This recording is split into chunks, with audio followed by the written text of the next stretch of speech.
بسم الله الرحمن الرحيم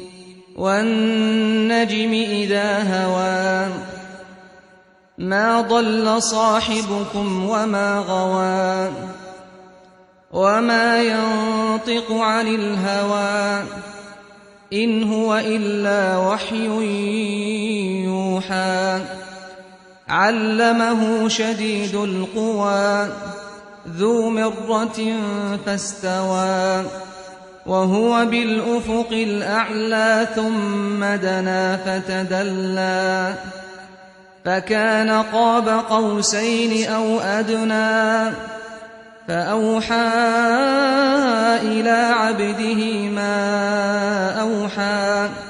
ما كذب الفؤاد ما رأى أفتمارونه على ما يرى ولقد رآه نزلة أخرى عند سدرة المنتهى عندها جنة المأوى إذ يغشى السدرة ما يغشى ما زاغ البصر وما طغى لقد رأى من آيات ربه الكبرى أفرأيتم اللات والعزى ومناة الثالثة الأخرى ألكم الذكر وله الأنثى تلك إذا قسمة ضيزى إن هي إلا أسماء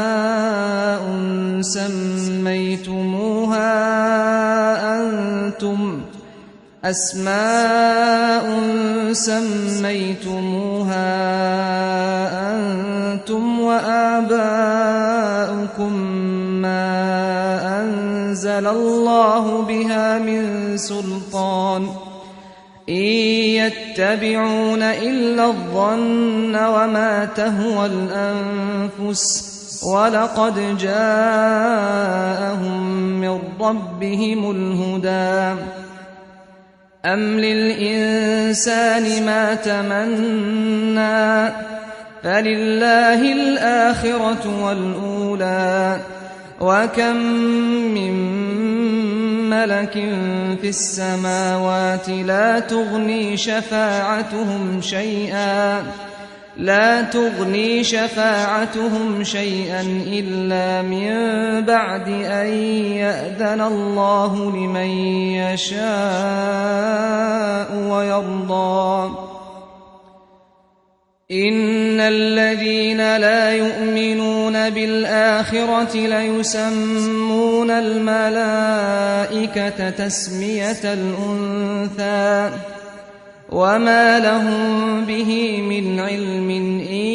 يتبعون إلا الظن وإن الظن لا يغني من الحق شيئا فأعرض عمن تولى عن ذكرنا ولم يرد إلا الحياة الدنيا ذلك مبلغهم من العلم إن ربك هو أعلم بمن ضل عن سبيله وهو أعلم بمن اهتدى ولله ما في السماوات وما في الأرض ليجزي الذين أساءوا بما عملوا ويجزي الذين أحسنوا بالحسنى الذين يجتنبون كبائر الإثم والفواحش إلا اللمم إن ربك واسع المغفرة هو أعلم بكم إذ أنشأكم من الأرض وإذ أنتم أجنة في بطون أمهاتكم فلا تزكوا أنفسكم هو أعلم بمن اتقى أفرأيت الذي تولى وأعطى قليلا وأكدى أعنده علم الغيب فهو يرى أم لم ينبأ بما في صحف موسى وإبراهيم الذي وفى ألا تزر وازرة وزر أخرى وأن ليس للإنسان إلا ما سعى وأن سعيه سوف يرى ثم يجزاه الجزاء الأوفى وأن إلى ربك المنتهى وأنه هو أضحك وأبكى وأنه هو أمات وأحيا وأنه خلق الزوجين الذكر والأنثى من نطفة إذا تمنى وأن عليه النشأة الأخرى وأنه هو أغنى وأقنى وأنه هو رب الشعرى وأنه أهلك عادا الأولى وثمود فما أبقى وقوم نوح من قبل إنهم كانوا هم أظلم وأطغى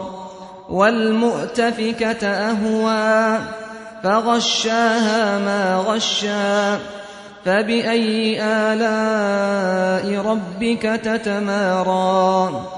هذا نذير من النذر الأولى أزفت الآزفة ليس لها من دون الله كاشفة أفمن هذا الحديث تعجبون وتضحكون ولا تبكون وأنتم سامدون فاسجدوا لله واعبدوا